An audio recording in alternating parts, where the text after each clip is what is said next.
नमस्ते प्यारे बच्चों, कैसे हैं आप सभी। आशा करती हूँ आप सभी स्वस्थ हैं, सुरक्षित हैं और साथ में खुश होकर अपनी पढ़ाई कर रहे हैं।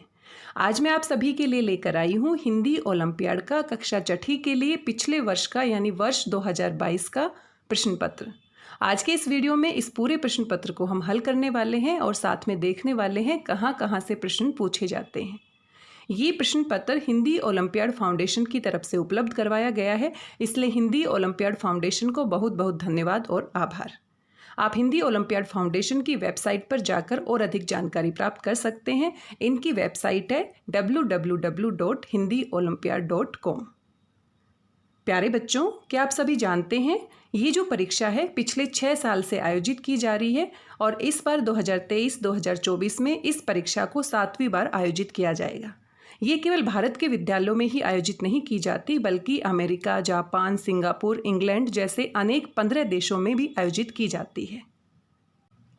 इस ओलंपियाड का उद्देश्य पूरे भारतवर्ष में और भारत के साथ साथ विदेशों में भी हिंदी भाषा का प्रचार और प्रसार करना है। हम सभी जानते हैं पूरे भारतवर्ष में हिंदी को बहुत ज़्यादा मात्रा में बोला और समझा जाता है। हालांकि इसको संवैधानिक तौर पर सिर्फ राजभाषा का दर्जा दिया गया है, इसे राष्ट्रभाषा घोषित नहीं किया गया है, लेकिन ये हमारे दिलों में राष्ट्र की भाषा है, हमारी मातृभाषा है और इसी के प्रचार प्रसार के लिए हिंदी ओलंपियाड फाउंडेशन ने ये अनोखी पहल की है। इस बार 7वीं बार इस परीक्षा का आयोजन किया जा रहा है और ये परीक्षा पूरे अंतर्राष्ट्रीय स्तर पर आयोजित की जाती है।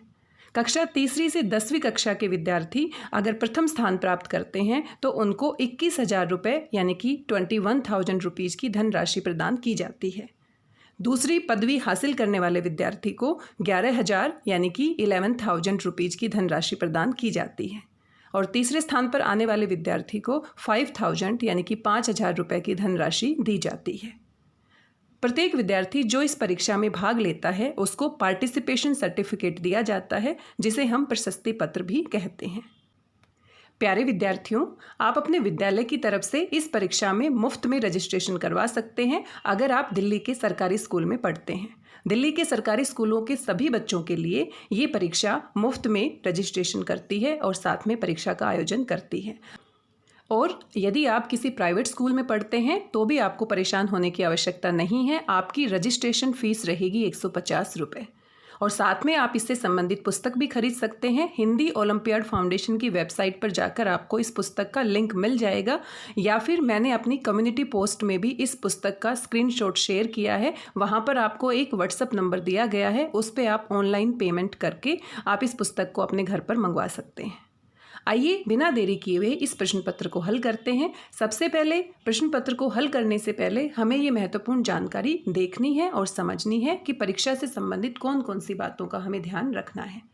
यहाँ आपको अपना नाम लिखना है और अनुक्रमांक आप सभी जानते हैं, रोल नंबर को कहते हैं। ये परीक्षा आपकी कुल 1 घंटे के लिए होने वाली है। समय का आपको ध्यान रखना है और कुल आपके अंक होंगे 100 अंक का मतलब है कि आपको 50 प्रश्न दिए जाएंगे और प्रत्येक प्रश्न 2 नंबर का रहेगा, तो यानी कि हमारे कुल अंक हो जाते हैं 100 अंक। साथ में आपको कुछ निर्देश भी दिए गए हैं, इनको भी आप ध्यान से देखते हुए चलिए ताकि हमें सारी बातें स्पष्ट रूप से समझ में आ जाएं। तो निर्देश दिए गए हैं, सभी प्रश्नों को ध्यानपूर्वक पढ़कर सही विकल्प का गोला भरिए। आपको अपने प्रश्न पत्र के साथ एक उत्तर पुस्तिका भी दी जाएगी और इसमें हर एक प्रश्न के सामने कुछ गोले बने होंगे। जो सही गोला है, सही विकल्प है, वही आपने भरना है। आपने प्रश्न पत्र में गोला नहीं भरना है, ना ही निशान लगाना है, बल्कि उत्तर पुस्तिका में भरना है, उसी की जांच की जाएगी। प्रत्येक प्रश्न 2 अंक का है, ये अभी हम बात कर ही चुके हैं। कुल हमारे 50 प्रश्न होने वाले हैं और प्रत्येक प्रश्न के अंक हमारे 2 हैं, यानी कि कुल हमारे पास कितने अंकों का प्रश्न पत्र आने वाला है? 100। किसी प्रश्न में कोई भी गोला नहीं भरने पर न तो अंक दिए जाएंगे और न ही काटे जाएंगे। अगर आप किसी भी प्रश्न को हल नहीं करते हैं यानी कि गोला नहीं भरते हैं तो ना आपका कोई फ़ायदा होगा, ना नुकसान होगा, ना आपको नंबर मिलेंगे, ना नंबर काटे जाएंगे। अब नंबर काटे जाएंगे इसका क्या अर्थ है? अगर आप कोई भी प्रश्न गलत करते हैं या 2 गोले भर देते हैं तो उनको लगेगा आपका प्रश्न गलत है और आपका 1 नंबर कट जाएगा, यानी कि -1, 1 नंबर आपका कट जाएगा। तो इसीलिए बड़े ध्यान से आपने सभी प्रश्नों को पढ़ना है, समझना है और बहुत ध्यान से सही उत्तर का चुनाव करना है, यानी कि इसमें नेगेटिव मार्किंग है, नकारात्मक अंक दिए जाएंगे। सभी प्रश्नों के उत्तर आपने OMR शीट में भरने हैं। इस बात का आपको विशेष रूप से ध्यान रखना है, क्योंकि कई बार बच्चे क्या करते हैं, जो उसका प्रश्न पत्र होता है उसी में ही सही ऑप्शन, सही विकल्प के सामने निशान लगा देते हैं और उनको लगता है हमारा प्रश्न पत्र हल हो गया। प्रश्न पत्र में नहीं भरना है, ये बात ध्यान से देखिए, आप यहाँ पर दी गई है ताकि आपको कोई कन्फ्यूजन ना रहे। आशा करते हूँ ये सारी जानकारी आपको समझ में आ गई होंगी, जो बहुत ही महत्वपूर्ण है। आप इन सभी का ध्यान रखेंगे। आइए अब बड़े आराम से हम इस प्रश्न पत्र को हल करते हैं। अगर आपकी हिंदी व्याकरण की जानकारी बहुत अच्छी है, हिंदी व्याकरण आपने अच्छे से पढ़ी है, तो ये प्रश्न पत्र आप बड़े प्यार से हल कर सकते हैं। सबसे पहला प्रश्न आपसे पूछा गया है बंदर। बंदर शब्द का उचित वर्ण विच्छेद कीजिए। तो बंदर किस किस तरीके से बना है, यानी कि इसमें स्वर और व्यंजन है, उनको हम कैसे अलग कर सकते हैं। तो आप ये विकल्प भी देख सकते हैं। अगर विकल्प नहीं देखते हैं तो खुद भी आप इसको बोल के देखिए। बंदर, बंदर में सबसे पहले हमने क्या बोला, ब, और ब जो हमारा पूरा ब है वो ये देखो हलंत के साथ, और इसमें क्या मिला होता है, क्योंकि सारे के सारे जो हमारे स्वर और व्यंजन हैं जब पूरा शब्द बनाते हैं तो हमारे अ के साथ मिश्रित होकर बनाते हैं, और उसके ऊपर बिंदु लगा हुआ है। बिंदु यानी कि अनुस्वार। अनुस्वार क्या होता है, जिसकी आवाज़ हमारे नाक से आती है। तो अनुस्वार जो है बंदर, यहाँ पे न की आवाज़ दे रहा है। बोल के देखेंगे बंदर, तो ब के बाद न आ रहा है, और न जो हमारा है ये बिंदु जो है ये पूरा नहीं है, इसलिए यहाँ पर सिर्फ हलंत लगेगा, पीछे अ नहीं लगेगा।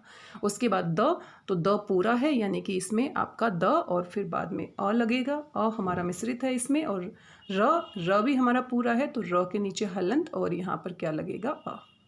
तो इस तरीके से हमने बिना विकल्प देखे अपने दिमाग से, अपनी बुद्धि से इसको क्या कर लिया है, वर्ण विच्छेद कर लिया है। अब यहाँ पर मैच करके देख सकते हैं सबसे सही विकल्प कौन सा है, क्योंकि जैसा आप शब्द को बोलेंगे वैसा ही आप लिखेंगे तोड़कर। और ये खास बात है हमारी देवनागरी लिपि की, क्योंकि हिंदी भाषा की लिपि का नाम क्या है, देवनागरी। इसमें जैसा हम शब्द को बोलते हैं वैसा ही उसको हम लिखते हैं। तो लिखने के ऊपर ध्यान देने के लिए हमें उसको सही से बोलना पड़ेगा।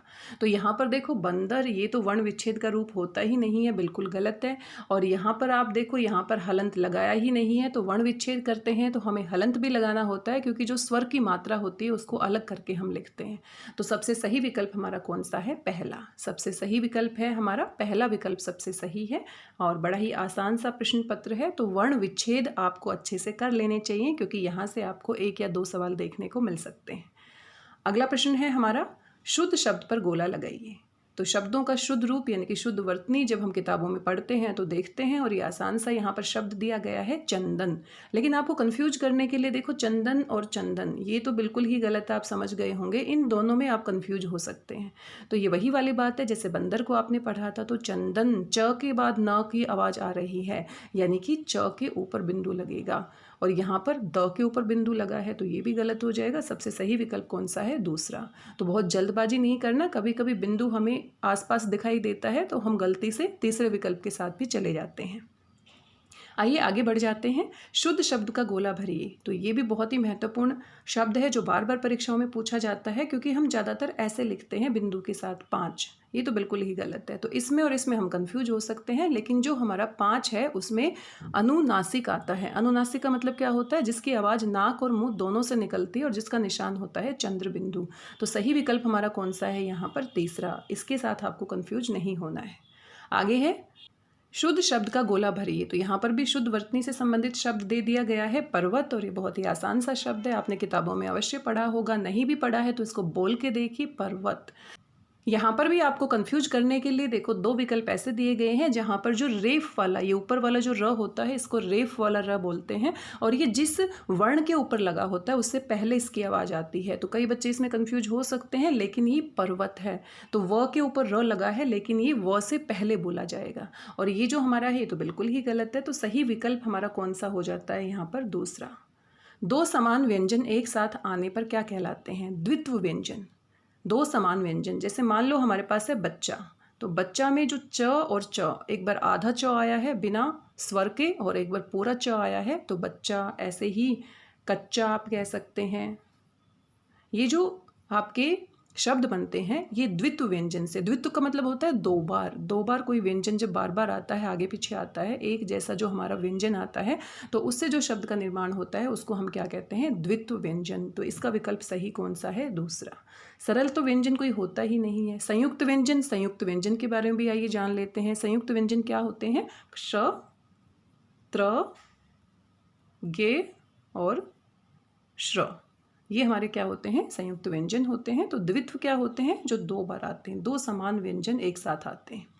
आगे है द्वित्व व्यंजन का उदाहरण। तो देखो इसी से संबंधित दूसरा सवाल आ गया है। अगर इसकी परिभाषा आपको अच्छे से पता है तो आप एक सेकंड भी नहीं लगाएंगे। यानी कि खट्टा, ट और ट दो बार आया है, ये तो बिल्कुल भी नहीं है। गट्ठर भी हो सकता था अगर ट और ट हमारा एक जैसा आता, या ठ और ठ एक जैसा आता।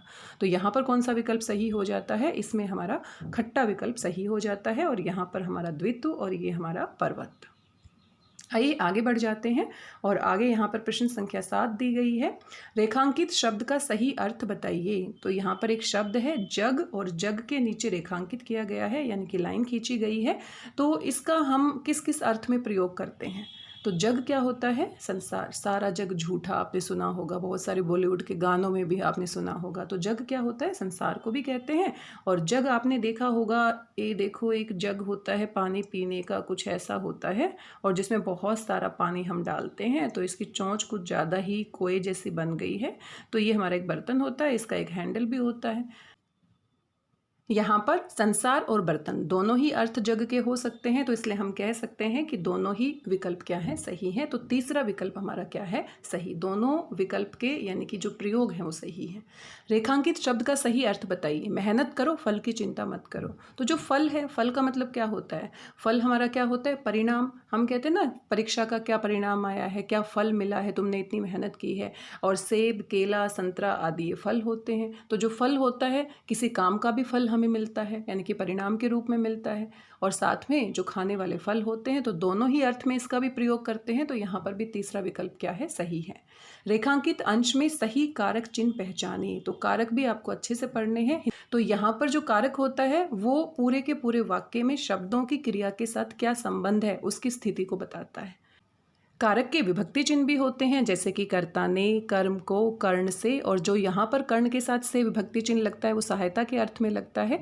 संबंध का काके की हो जाता है, और साथ में अपादान में भी से लगता है, करण में भी से लगता है, लेकिन अपादान में दो वस्तुओं को अलग होने की स्थिति को हम दिखाते हैं।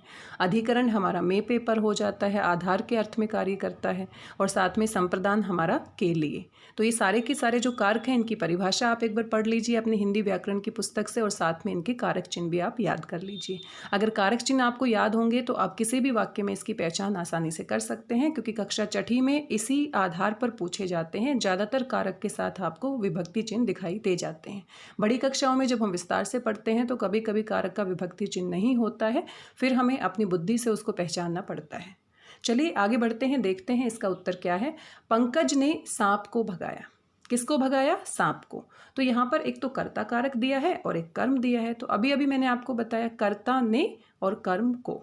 तो पंकज ने, भगाने का काम किसने किया, कर्ता हमेशा क्या करता है, काम को करता है। काम को करने वाला या क्रिया को करने वाला कर्ता होता है। तो पंकज तो हमारा कर्ता कारक है, लेकिन हमारा जो रेखांकित शब्द है वो पंकज नहीं है बल्कि सांप है। किसको भगाया, कर्ता ने कर्म को, सांप को भगाया।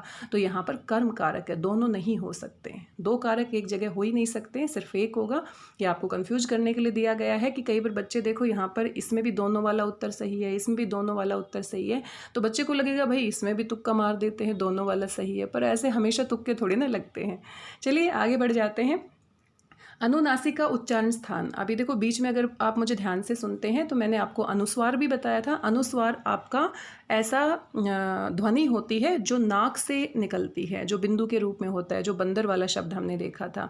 और 5 वाला जो हमने देखा था उसमें चंद्र बिंदु लगा था। चंद्र बिंदु यानी कि अनुनासिक, जो नाक और मुंह दोनों से निकलती है इसकी आवाज़। तो आपको समझ में आ ही गया होगा। यहाँ पर अनुनासिक पूछा है, यानी कि नाक और मुंह दोनों से इसका उच्चारण होता है, दोनों से हवा निकलती है। तो पहला विकल्प क्या है, सही। टोपी उछालना मुहावरेकार। तो मुहावरे और लोकोक्ति आपको अच्छे से आनी चाहिए, बहुत ही मज़ेदार होते हैं, आप पढ़ेंगे तो आपको बहुत ही आनंद आएगा। और मुहावरे का जो अर्थ होता है ना, हमेशा सीधा सीधा नहीं होता, ये बहुत टेढ़ा है, और टेढ़ा है पर मेरा है, आपने सुना होगा ना। तो मुहावरे जो होते हैं, अगर उसमें सीधा अर्थ दिया है तो आप टेढ़े हो जाओ, अपने दिमाग को टेढ़ा करो कि हाँ भाई यहाँ गड़बड़ है। अब जैसे टोपी उछालना, तो टोपी को ऊपर उछालना, तो ये सीधा अर्थ है। तो मुहावरा कभी भी सीधा सीधा बात नहीं करता है, बल्कि टेढ़ी बात करता है। तो ये तो आप समझ जाओ कि भाई सीधी सीधी बात तो हमें करनी नहीं है। तो टोपी उछालना, देखो टोपी या जो पगड़ी होती है हमारे मान सम्मान का प्रतीक होती है। जो हमारी प्राचीन परंपराएं हैं, संस्कृति है, उसमें आपने बहुत सारी कहानियाँ सुनी होगी कि जो किसी की पगड़ी को उछालना या किसी टोपी को उछालना क्या होता है, किसी को अपमानित करना। तो मान सम्मान से जुड़ा है, तो कौन सा विकल्प सही है? तीसरा। बहुत कंजूस होना, टोपी और कंजूसी का तो कोई लेना देना हो ही नहीं सकता है। चलिए आगे बढ़ जाते हैं। निम्नलिखित वर्णों में व्यंजन है, तो स्वर और व्यंजन आपको अच्छे से आने चाहिए। स्वर की संख्या जो होती है वो 11 होती है, आप सभी जानते हैं कितनी होती है? 11। अ, आ, ई, उ, री, ए, ओ, औ। और व्यंजन हमारे क्या होते हैं? 33 होते हैं, और क से लेके म तक होते हैं। फिर य, र, ल, व होता है, फिर संयुक्त व्यंजन आ जाते हैं। तो यहाँ पर अ तो हमारा स्वर है और साथ में री भी स्वर है, तो व्यंजन पूछा है, तो व्यंजन हमारा कौन सा है? दूसरा, यानी कि ग। गाय घास खाती है और वह क्या है? तो ये तो बहुत ही आसान बच्चों वाला सवाल है, आप मेरी मदद के बिना भी इसे हल कर सकते हैं। तो वह क्या है? देखो वाचाल, वाचाल होता बहुत ज़्यादा बोलने वाला, तो गाय तो बोलती नहीं है। दयालु, दयालु दया दिखाने वाला, तो गाय दयालु हो सकती है, लेकिन घास खाती है, घास खाती है, और इसके बाद ये वाक्य आया है, तो घास खाने वाला यानी कि क्या है? शाकाहारी, और मांस खाने वाला यानी कि मांसाहारी। ये फ़ोन दूसरे देश में बना है और ये खालिस्तान है।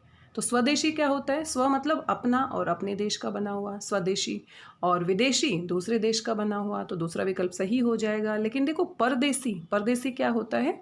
पर मतलब दूसरा और देश मतलब देसी।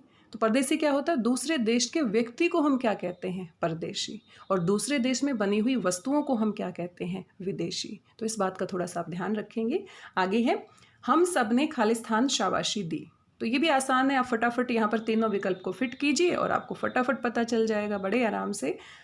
हम सब ने उसे शाबाशी दी, हम सब ने, उसने, उसने तो देखो फिट नहीं बैठ रहा, उन्होंने ये भी फिट नहीं बैठ रहा, सबसे सही क्या है? उसे। उपयुक्त विशेषण चुनिए। शेर के दांत होते हैं, तो भाई शेर के दांत तो बहुत नुकीले होते हैं, तभी तो मांसाहारी है, जंगल का राजा है, सबको खा जाता है।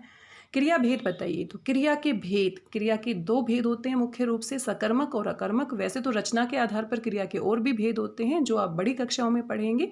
तो सकर्मक क्या होता है? जिसमें कर्म होता है, और कर्म क्या होता है? क्रिया का, व्यापार का जो फल है किसके ऊपर पड़ता है? कर्म के, और कर्म की विभक्ति भी हमने देखी थी को।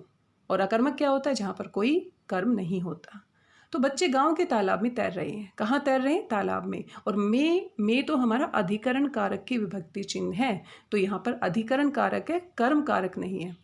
तो जिस वाक्य में आपको कर्म कारक मिलता है, कर्म होता है, वहाँ पर सकर्मक होता है, और नहीं होता वहाँ पर अकर्मक। तो यानी कि यहाँ पर कर्म नहीं है, ये अधिकरण कारक है, तो ये हमारा क्या हो जाता है? अकर्मक क्रिया। कई बार हमें ये बताया जाता है कि क्रिया के साथ सवाल पूछो। कहाँ तैर रहे हैं? तालाब में। और सवाल का जवाब हमें वाक्य में मिल जाता है, तो उसको हम कर्म मानते हैं। बहुत सारे जगह आपको ये बताया भी जाता है कि भाई आपको कर्म की पहचान ऐसे करनी है, लेकिन आपने विभक्ति का ध्यान भी रखना है। तालाब में तैर रहा है, ये अधिकरण कारक है, ना कि कर्म। क्रिया विशेषण का सही भेद बताइए। नाना जी आज आएंगे, नाना जी आज आएंगे, कब आएंगे? और क्रिया विशेषण क्या होता है? क्रिया की विशेषता बताने वाला। तो देखो आएंगे हमारी क्रिया है, और कब आएंगे? सवाल पूछो जरा, कब आएंगे? आज आएंगे। तो आज जो है ये विशेषता है, ये किससे संबंधित है? क्या ये काल से संबंधित है? क्या स्थान से संबंधित है? क्या रीति? रीति क्या होता है? तरीका, काम करने का तरीका, जल्दी जल्दी काम करना, धीरे धीरे काम करना। और स्थान, स्थान तो जगह होती है, और काल क्या होता है? समय। तो कौन से समय में आएंगे? आज आएंगे। आज, कल, 3 बजे, 4 बजे, ये सारे समय से संबंधित संकेत करते हैं। तो यहाँ पर कौन सा विकल्प सही हो जाता है? नाना जी आ जाएंगे, यानी कि कौन सी विशेषता बताई जा रही है भाई? काल से संबंधित। काल होता है समय, समय से संबंधित जानकारी, भाई आज आ जाएंगे। क्रिया विशेषण का सही भेद बताइए। अब देखो वही क्रिया विशेषण के 2 सवाल पूछ लिए गए हैं। रीति मैंने बताया था, तरीका, धीरे धीरे, तेज तेज। तो कछुआ धीरे धीरे चलता है, तो कैसे चलता है? तो ये कैसे चलने की विशेषता है, लेकिन कैसे चलता है? धीरे धीरे। उसका तरीका बताया जा रहा है चलने का। तो कौन सा है यहाँ पर विकल्प सही? रीतिवाचक। तो क्रिया विशेषण के मुख्य रूप से 4 भेद होते हैं, 3 तो आप यहाँ पर देख सकते हैं। रीतिवाचक, स्थानवाचक, कालवाचक। क्रिया विशेषण का एक और भेद होता है परिमाणवाचक, और परिमाण का अर्थ होता है मापना, माप तोल करना। तो कितनी मात्रा में काम हो रहा है, मात्रा से संबंधित जब विशेषता बताई जाती है तो हम उसे परिमाणवाचक क्रिया विशेषण कहते हैं। जैसे कि परिमाण में क्या आ जाएगा, बहुत ज़्यादा काम करना, बहुत कम काम करना, इस तरह से मात्रा से संबंधित विशेषता बताई जाएगी। आगे आपसे पूछा गया है दधि शब्द का तद्भव रूप है। तो तत्सम और तद्भव भी आपको अच्छे से पढ़ लेने चाहिए। तत्सम शब्द होते हैं जो संस्कृत भाषा से बिना किसी बदलाव के हिंदी में प्रयोग किए जाते हैं, और थोड़े से बदलाव के बाद जब हम उनको हिंदी में प्रयोग करते हैं तो उनको हम तद्भव कहते हैं।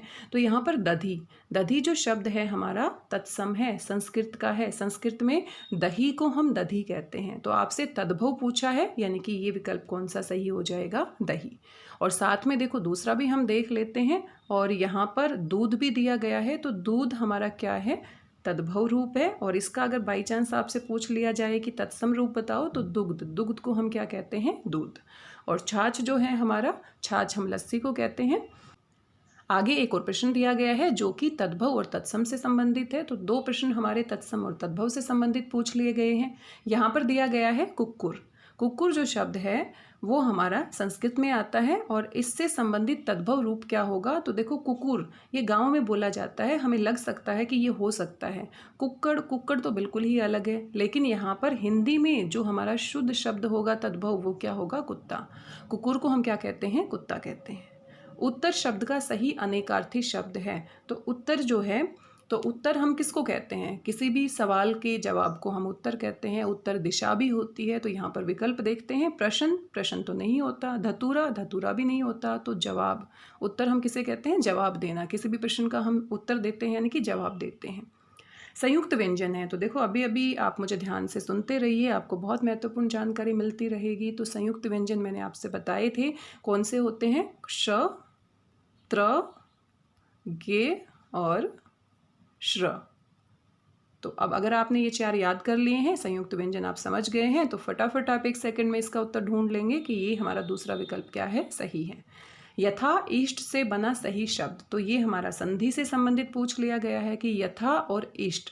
तो संधि आपको थोड़ा सा पढ़ लेना चाहिए। संधि मुख्य रूप से 3 प्रकार की होती है, स्वर संधि, व्यंजन संधि और विसर्ग संधि। तो यथा और इष्ट, जब हम इन दोनों को जोड़ देंगे तो हमारा एक शब्द बनेगा यथेष्ट। तो इसमें थोड़ी सी आपको मेहनत करनी पड़ेगी, आप तुक्का नहीं लगा सकते हैं। यथा और इष्ट को मिलाकर कौन सा शब्द बनेगा, यथेष्ट। ये संधि का उदाहरण है, और ये आपको थोड़ा सा पढ़ने की आवश्यकता होगी। बादल शब्द का पर्याय है, पर्यायवाची यानी कि समान अर्थ वाले। तो बादल को हम और क्या कहते हैं, आप अच्छे से जानते हैं, बहुत ही साधारण सा शब्द है। नभ तो आकाश होता है, भू हम पृथ्वी को कहते हैं, और मेघ हम किसको कहते हैं, बादल को। आगे बढ़ जाते हैं। आगे आपसे पूछा गया है चतुर शब्द का विलोम है। विलोम क्या होता है, विपरीत अर्थ वाला, यानी कि उल्टे अर्थ वाला। तो चतुर और चतुर का विपरीत अर्थ क्या हो जाएगा, चतुर तो चालाकी होता है, होशियार होता है, बुद्धिमान होता है। तो उल्टे अर्थ वाला बताना है चतुर यानी कि मूर्ख। भाग जाना के लिए सही मुहावरा, बहुत ही आसान है, फटाफट 9-2-11 होना। कई बार हम 9-2-11 हो जाते हैं, या दूसरे लोग भी हमें देख के 9-2-11 हो जाते हैं, यानी कि बहुत जल्दी से भाग जाना। दिल टूट जाना ऐसा तो नहीं है, नाक रखना ऐसा भी नहीं है। हाथ मलना मुहावरे का अर्थ है। तो हाथ मलना, जब हम किसी काम पर पछताते हैं, कोई काम अच्छे से नहीं हो पाता है और बाद में पछताते हैं, तो उसको हम क्या कहते हैं, हाथ मलना। अब पछताए होत क्या, जब चिड़िया चुग गई खेत, यानी कि जब हमारा पूरा काम बिगड़ जाता है तो उसके बाद हम क्या करते हैं, हाथ मलते हैं, पछताते हैं। संधि मेल है। तो संधि की परिभाषा पूछ ली गई है, संधि भी आपको पढ़नी है, संधि से संबंधित भी सवाल पूछे जा रहे हैं। तो संधि क्या होती है, 2 स्वरों का मेल, स्वर या व्यंजन का मेल, या 2 वर्णों का मेल। तो 2 वर्णों का मेल होता है। देखो इसमें स्वर का मेल भी होता है, व्यंजन का भी होता है, और विसर्ग, 3 प्रकार की संधि होती है। तो ये वाला विकल्प हमें सही लग सकता है, स्वर और व्यंजन, लेकिन वहाँ पर विसर्ग का भी मेल होता है, 3 प्रकार की संधि होती है। तो वर्ण, सारे के सारे वर्ण आ जाएंगे इसमें। शुद्ध वाक्य बताइए, हमारी कपड़ा फट गई। भाई हमारी कपड़ा कैसे फट गई, हमारे कपड़े फट गए, वह रविवार को चला गया। ये तो ठीक ठाक लग रहा है, चलो फिर भी अगला देख लेते हैं। घास में ओस पड़ी है। अब घास में ओस पड़ी है, ये भी अजीब लग रहा है, तो सबसे सही विकल्प कौन सा है, दूसरा। किस शब्द में अप उपसर्ग है। उपसर्ग और प्रत्यय भी आपको पढ़ने हैं, यहाँ से भी सवाल पूछे जाते हैं। तो उपसर्ग हमारे शब्द के आगे लगते हैं और प्रत्यय हमारे शब्द के पीछे लगते हैं। तो ये देखो अपेय, तो यहाँ पर अ हमारा उपसर्ग है और पेय क्या होता है? पेय पदार्थ, पेय पदार्थ होते हैं पीने वाले पदार्थ। अपराजित, अपराजित में अ हमारा उपसर्ग है और ये पराजित हमारा क्या है? मूल शब्द है। तो यहाँ पर देखो अ हमारे उपसर्ग हैं, तो बच गया कौन सा? तीसरा, अपमान। तो अपमान में अप हमारा क्या है? उपसर्ग है और यही हमसे पूछा गया है। और मान हमारा क्या है? मूल शब्द।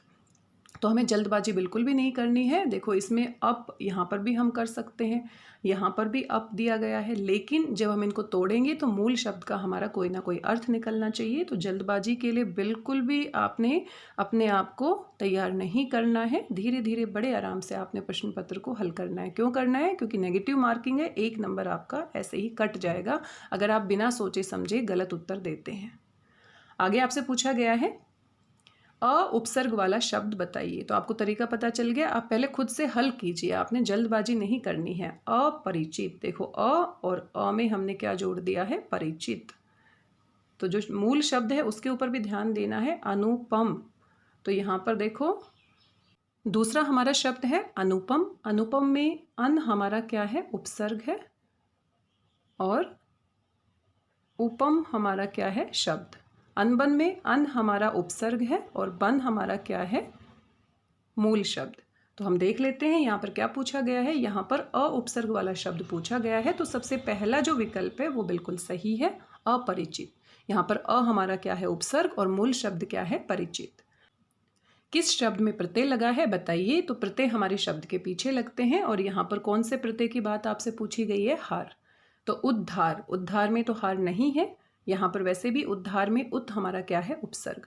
होनहार, तो होनहार हमारा बिल्कुल सही है, हार यहाँ पर देख सकते हैं। और वैसे भी आप इन शब्दों को ध्यान से देखेंगे तो किसी के भी पीछे, पहले और तीसरे विकल्प के पीछे हार नहीं है। तो सबसे सही विकल्प कौन सा है? दूसरा। अर्थ समझकर उचित शब्द भरिए। अच्छे लोग दूसरों का खालिस्तान नहीं करते हैं, तो दूसरों का परिहास नहीं करते हैं, उपहास नहीं करते हैं, आलोचना नहीं करते हैं। तो अच्छे लोग दूसरों का उपहास नहीं करते हैं। उपहास करना क्या होता है? मजाक बनाना। दूसरों का मजाक नहीं बनाते हैं। अर्थ समझकर उचित शब्द भरिए। हमें भारतीय होने पर गर्व है, तो इसमें तो कोई दिक्कत होनी ही नहीं चाहिए। घमंड क्या होता है? नकारात्मक होता है। घमंड होता है कि एक तरह से दिखावा करना कि मेरे पास बहुत कुछ है। और गर्व का मतलब होता है कि बहुत अच्छे तरीके से किसी चीज़ को स्वीकार करना और जो सच है उसको स्वीकार करना। तो हमें भारतीय होने पर क्या है? गर्व है।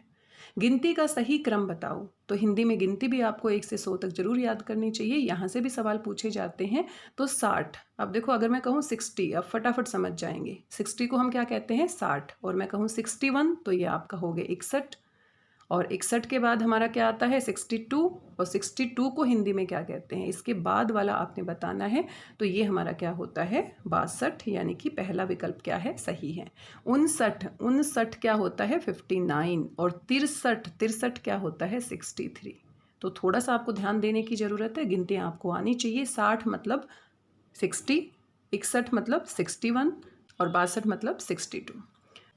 हम सभी को इंग्लिश में बहुत अच्छे से गिनती आती है, लेकिन हमें हिंदी में भी सीखना चाहिए, हिंदी में भी हमें पता होना चाहिए। चलिए आगे बढ़ जाते हैं। और ये भी देखो थोड़ा सा मुश्किल आपके लिए हो सकता है, क्योंकि आजकल हम इन सब का प्रयोग नहीं करते हैं और जिन चीज़ों का हम प्रयोग नहीं करते हैं वो हमें नई लगती है। तो यहाँ पर हम देख सकते हैं हिंदी में महीनों के नाम पूछे गए हैं। तो हिंदी के जो महीने होते हैं बहुत थोड़े से मुश्किल कह सकते हैं, क्योंकि हम इनका अपने आम जीवन में प्रयोग नहीं करते हैं। जनवरी फरवरी तो हमें अच्छे से रट्टा लगी रहती हैं, साथ में 1 2 3 4 5 हमें अच्छे से पता होती है। तो हिंदी की गिनती और हिंदी के महीनों के नाम भी हमें थोड़ा सा यहाँ पर ध्यान देने की आवश्यकता है। तो ये कहता है कि पोष, जिसको हम पूस भी कहते हैं, और माघ, इन दोनों महीनों के बाद कौन सा आएगा? तो भाई ये तो बहुत ही मुश्किल सवाल है, क्योंकि अगर मुझे नहीं पता है तो नहीं पता है, फिर मैं तुक्का मार सकती हूँ। तो सबसे पहला जो महीना होता है, जैसे जनवरी होता है, तो जनवरी का जो महीना होता है वो अंग्रेजी महीने के हिसाब से, अंग्रेजी कैलेंडर के हिसाब से होता है। लेकिन हिंदी में सबसे पहला महीना जो होता है वो आपका 15 मार्च से शुरू होता है। 15 मार्च से और 15 अप्रैल के बीच में होता है। 15 मार्च से 15 अप्रैल। और इस महीने को हम क्या कहते हैं? चैत्र। इस महीने को हम कहते हैं चैत्र। तो जैसे 1 से और 31 जनवरी तक आपका क्या होता है? पूरा महीना होता है। लेकिन यहाँ पर 15-15 दिन के हिसाब से हम 30 दिन की गिनती करेंगे। 15 मार्च से 15 अप्रैल, फिर 15 अप्रैल से 15 मई, फिर 15 मई से 15 जून, और ऐसे ऐसे हम 15-15 दिन अपने अंग्रेजी महीनों के उठाते जाएंगे। तो 2 महीनों के साथ 1 महीना हिंदी का बनता है। तो सबसे पहला महीना कौन सा होता है? चैत्र, जिसको हम पहला महीना कहते हैं, जो 15 मार्च से 15 अप्रैल। तो इसीलिए आपने देखा होगा कि जो हमारा हिंदू कैलेंडर के हिसाब से जो नया साल होता है वो हमारा कहाँ माना जाता है? मार्च में, और वैसे हम जनवरी में मनाते हैं। तो कोई बात नहीं, हम इनको थोड़ा सा पढ़ेंगे और याद कर लेंगे। तो सबसे पहला महीना क्या है? चैत्र, उसके बाद बैसाख, फिर ज्येष्ठ, फिर आषाढ़, फिर श्रावण, फिर भाद्रपद, फिर अश्विन, फिर कार्तिक, फिर मार्गशीर्ष, और फिर पौष। पौष हमारा यहाँ पर दिया गया है। फिर माघ आता है, और माघ के बाद हमारा फागुन आता है। फागुन या फागुन, फागुन का महीना अंतिम महीना होता है, जो 15 फरवरी से 15 मार्च के बीच में आता है। वैसे जनवरी फरवरी के हिसाब से अंतिम महीना हमारा दिसंबर होता है। तो इनको आप एक बार याद कर लेंगे, थोड़ा सा पढ़ लेंगे, क्योंकि यहाँ से आपसे सवाल पूछे जाएंगे। कम से कम एक सवाल तो आपसे ज़रूर पूछा जाएगा। तो पौष के बाद माघ आता है, और माघ के बाद क्या आता है? फागुन। तीसरा विकल्प क्या है? सही। तो यहाँ पर तुक्का मारने के चांसेस बहुत कम है, क्योंकि या तो तुक्का गलत हो सकता है या सही हो सकता है। लेकिन अगर हमें थोड़ा सा पता है तो फिर हम सही के साथ जा सकते हैं। अकल का दुश्मन मुहावरे का अर्थ है। तो मुहावरे आप देख रहे हैं बार बार पूछे जा रहे हैं। अकल का दुश्मन यानी कि भाई बहुत ही मूर्ख व्यक्ति। भाई तुम बड़े अकल के दुश्मन हो, बुद्धि से काम नहीं ले रहे हो, अपनी अकल के दुश्मन क्यों बने हुए हो? तो यहाँ पर क्या होता है? मूर्ख व्यक्ति। सम्मान शब्द में उपसर्ग है। तो देख रहे हो उपसर्ग और प्रत्यय से भी बहुत सारे सवाल बन रहे हैं। तो सम्मान में ये जो म ह आधा है, तो हम यहाँ पर क्या करेंगे? सम हमारा क्या है? उपसर्ग, और मान हमारा क्या है? मूल शब्द। धीरे धीरे चलो, धीरे धीरे में प्रयुक्त चिन्ह है। तो आगे आपसे पूछा गया है धीरे धीरे, और धीरे धीरे के बीच में एक चिन्ह लगाया गया है। तो चिन्ह लगाया गया है, और ये कुछ डैश के तरीके से है। तो इसको हम वैसे तो डैश कहते हैं इंग्लिश में, लेकिन ये हमारा क्या होता है? योजक, जोड़ने वाला। 2 शब्दों के बीच में जब हम लगाते हैं तो 2 शब्दों को जोड़ने का काम करता है। इसे हम क्या कहते हैं? योजक। तो योजक यानी कि जोड़ने वाला। लाघव चिन्ह क्या होता है? ऐसे जो गोला होता है उसको हम लाघव चिन्ह कहते हैं। जैसे बहुत बड़े शब्द को हम नहीं लिखना चाहते तो उसको छोटा कर देते हैं। तो छोटा कर देते हैं तो पीछे हम क्या लगाते हैं? इसका छोटा सा गोला लगाते हैं, इसको हम लाघव कहते हैं। और निर्देशक क्या होता है? जब हम किसी आगे निर्देश देते हैं, जैसे हमने इस तरह से निर्देश दे दिया कि भाई ये पूरी लाइन लिखी, और इसके बाद इस तरह से 2 बिंदु के बाद हम निर्देश देते हैं कि आगे क्या आने वाला है। आइए आगे बढ़ जाते हैं। हाय बेचारे की गाड़ी छूट गई। तो हाय के पीछे हमारा एक चिन्ह लगा है, और ये है हमारा विस्मयादि बोधक चिन्ह। हाय बेचारे की गाड़ी छूट गई, विस्मयादि बोधक चिन्ह। जहाँ कोई नहीं रहता है, भाई जहाँ कोई नहीं रहता है, जंगल, जंगल तो नहीं हो सकता, जंगल में तो जानवर रहते हैं। तो जहाँ कोई नहीं रहता है उस स्थान को हम क्या कहते हैं? निर्जन, जन। और ये हमारा बना है निर उपसर्ग से, और जन, जन मतलब मनुष्य। जहाँ पर कोई भी मनुष्य नहीं रहता उसे हम क्या कहते हैं? निर्जन। जो शब्द संज्ञा के स्थान पर प्रयुक्त होते हैं, तो ये तो सीधे परिभाषा पूछ ली गई है, आपको अच्छे से पता है, मेरी ज़रूरत नहीं है आपको बिल्कुल भी। जो शब्द संज्ञा के स्थान पर आएंगे वो क्या होंगे? सर्वनाम। बाहर कोई है, तो कोई है, हमें नहीं पता कौन है, कोई है यानी कि निश्चित जानकारी नहीं है, तो अनिश्चयवाचक सर्वनाम है। आगे बढ़ जाते हैं। धोखेबाज मित्र के लिए मुहावरा है। तो आस्तीन का सांप। आस्तीन होती है हमारी जो गोद होती है। मान लो हमारी गोद में ही सांप छुपा हो। हमें जो व्यक्ति हमें बहुत ही प्यारा होता है, हमारे साथ साथ रहता है, हमारी तारीफ़ें करता है, और पीठ पीछे वो क्या करता है? छुरा घोंप देता है। तो जो धोखेबाज मित्र होता है वो हमारी आस्तीन में ही छुपा होता है, हमारे आसपास ही होता है। अंधे की लाठी मतलब एकमात्र सहारा। अंधे को क्या मिल जाए? लाठी मिल जाए, उसको बहुत बड़ा सहारा मिल जाएगा। और ईद का चांद, अब भाई ईद का चांद बहुत ही इंतज़ार के बाद निकलता है, बहुत ही इंतज़ार करना पड़ता है, यानी कि जो व्यक्ति बहुत कम दिखाई देता है उसको हम क्या कहते हैं? ईद का चांद। तो यहाँ पर सही विकल्प कौन सा है? आस्तीन का सांप। अब यहाँ पर 45 प्रश्न यानी कि 45 क्वेश्चन आप यहाँ पर कर चुके हैं, और 5 प्रश्न को हल करने के लिए आपको ये पूरा का पूरा जो गद्यांश दिया गया है, अभी जो गद्यांश है कहीं से भी आपको दे दिया जाएगा।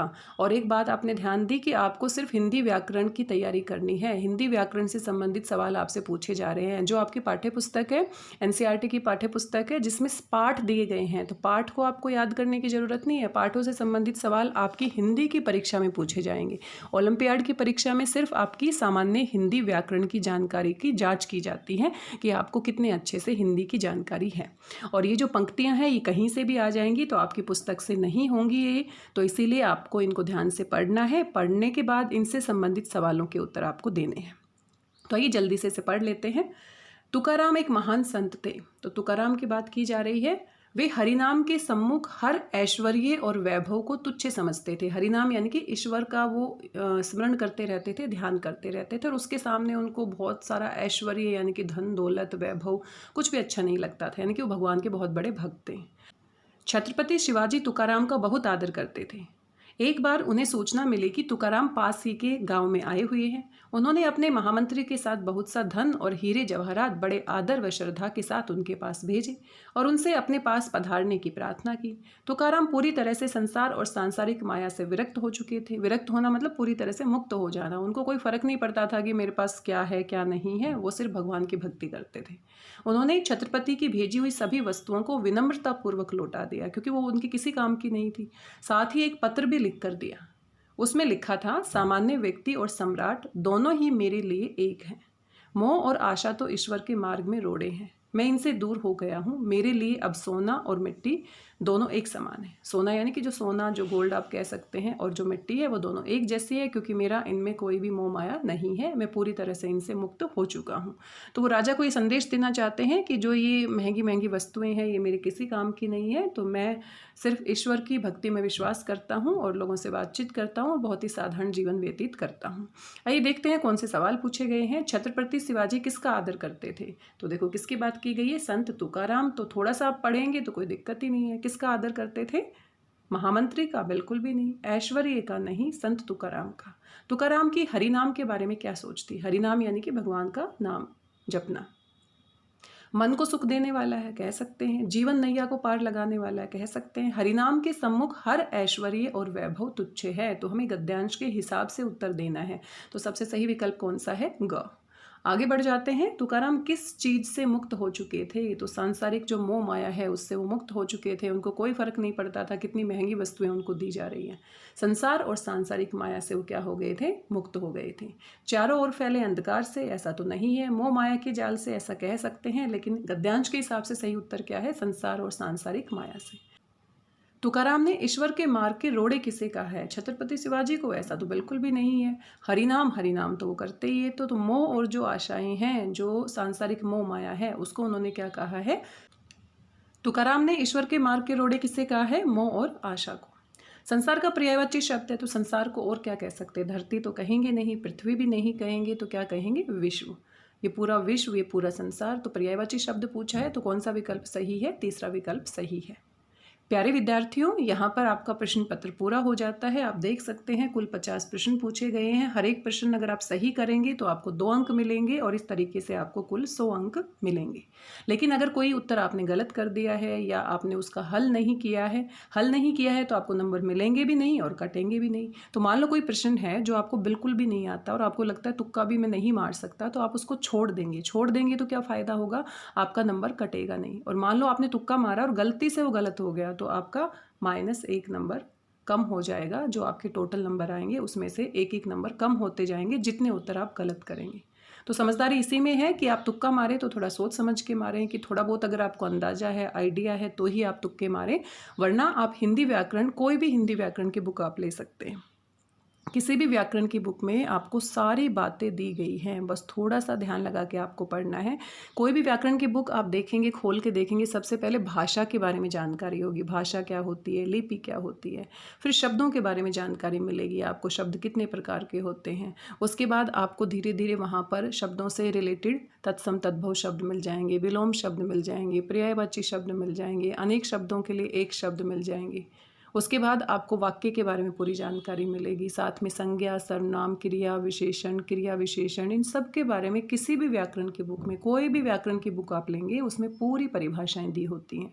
आप थोड़ा सा आराम से, शांति से बैठ के पढ़ेंगे और थोड़े दिन तक पढ़ते रहेंगे, अभ्यास करते रहेंगे, तो बड़े आराम से इन सभी टॉपिक्स को हल कर सकते हैं।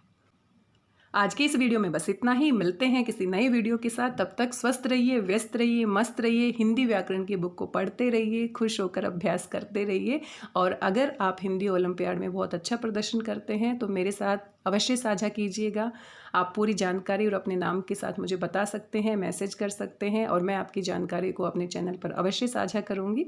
तो मिलते हैं किसी नए वीडियो में। तब तक अपना ध्यान रखिए, स्वस्थ रहिए, खुश रहिए, मस्त रहिए और पढ़ते रहिए। धन्यवाद, बहुत बहुत धन्यवाद।